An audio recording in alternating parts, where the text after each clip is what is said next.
SBF pitches sanctions, allow lists and blacklist in crypto. Before I read this article, as well as this one, I want to give you a quick background. I did a video 10 hours ago on my other channel, Rebel Uncensored, where I cover the BitBoy and SBF drama on crypto Twitter. It's pretty wild, so maybe check it out to get the context. Okay? In short, BitBoy was calling out SBF, pretty harsh, for supporting a bill which is circulating in DC, a bill that goes against DeFi, probably banning DeFi, and which I'm going to actually get into in a second, all right? So let's read this, and this is the guy, Gabriel Shapiro, from GC at DeFi Labs, paid contributor to Astroport Finance and Mars Protocol, which was actually on Terra Luna. Not discussing his credentials, but actually I found this tweet interesting. I'm going to check on some of the comments, okay, as well as read these two articles. And then I will let you decide and think what's happening. And if you have any questions, put them in the comments. All right. So let's read this. Draft of DeFi killing CFTC bill has leaked. Here's what's in it. DeFi Labs General Counsel Gabriel Shapiro has uploaded a draft copy of the hotly debated DCCPA, which he says has been circulating secretly in DC.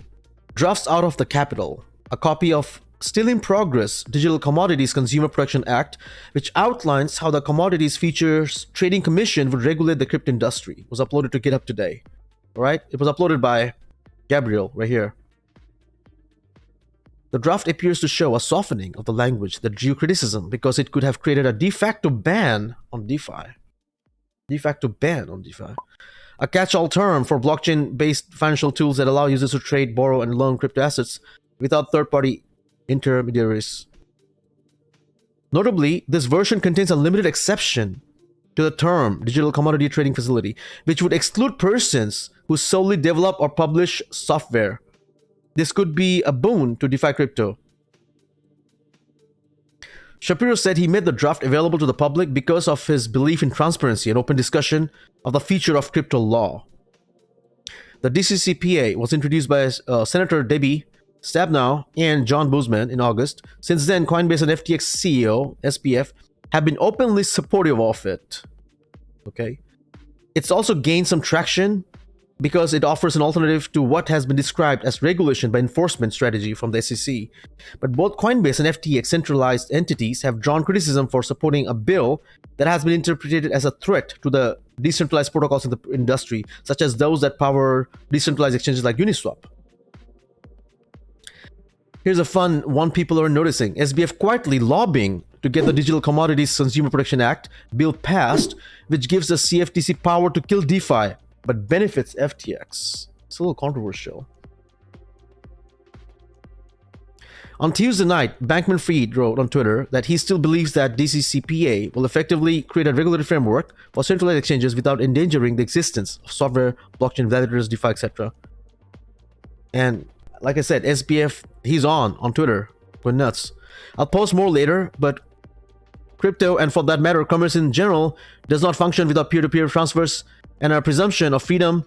It has to be free to write software as long as it is not, example, a scam. Validator's job is to validate, not to police. According to SBF, basically, regulate, keep scammers and bad actors so out.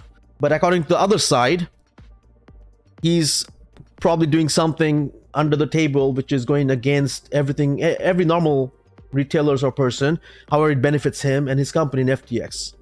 Okay, that's how to put things in, in simplicity. I'm optimistic that the Stabenow-Boozman bill will provide customer protection on centralized crypto exchanges without endangering the existence of software, blockchains, validators, DeFi, etc. If I were convinced I was wrong about that, I would not support it. So he clearly said that if it goes against DeFi and all that, he's not going to support it. That's his tweet. Then on Wednesday, he shared a link to a 3,700-word blog post outlining his thoughts on how the digital asset industry should be regulated. In it, he writes that DeFi is one of the trickier things to account for in regular framework. Meanwhile, the crypto lobbyist group Blockchain Association has been vocal in saying that the DCCPA needs some changes, lest it create a de facto ban on digital finance. Last month, Jake Chervinsky, head of policy at the Blockchain Association, summed up the testimony he gave during a September 15 hearing on Twitter. At the time, he said that the language in the bill would treat all the crypto industry like centralized entities, but that would make it difficult for DeFi protocols, no more than code, to comply with regulations. He then quoted those comments on Wednesday, adding, "I'm hopeful that it can be amended to treat DeFi fairly, but we'll have to wait and see what the next draft says." It takes quite a bit of work to actually, put a bill out there and get it approved. However, if this passes, I'm just saying, this is not good for DeFi. And yes, ladies and gents, this is pretty straightforward. There's been some discussion lately as to how the Stebna-Boozman bill affects DeFi. Here's what I said after the Senate AG hearing on the bill last month.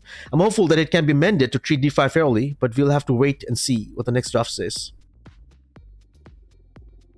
So let's wait and see. Now I'm going to actually read this real quick, okay? SAMP SBF pitches sanctions, right? Regulation is inevitable, notes the FTX CEO, but the right approach will make the world a difference.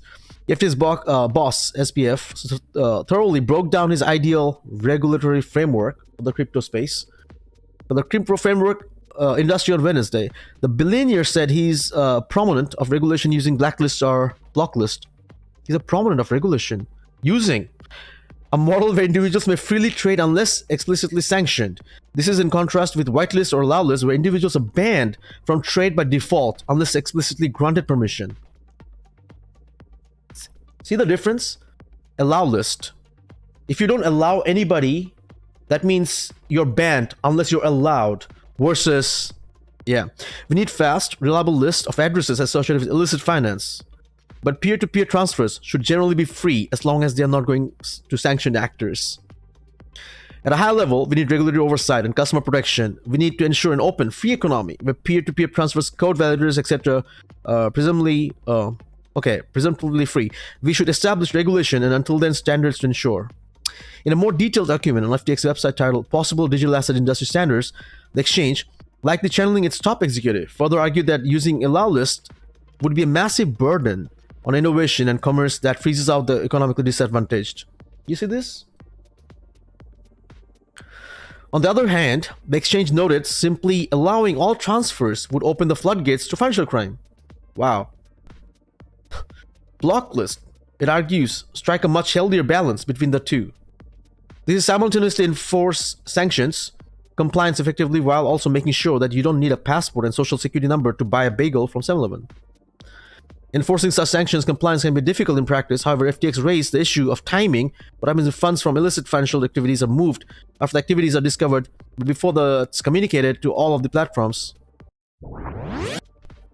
When it comes to the blockchain, crypto addresses do not equal users. Stolen funds can be transferred through a virtually infinite number of addresses, with little way of knowing to who each address belongs. That leaves exchanges with the tough task of constantly monitoring which addresses are associated with illegal funds and blacklisting them accordingly. Yeah, so what do?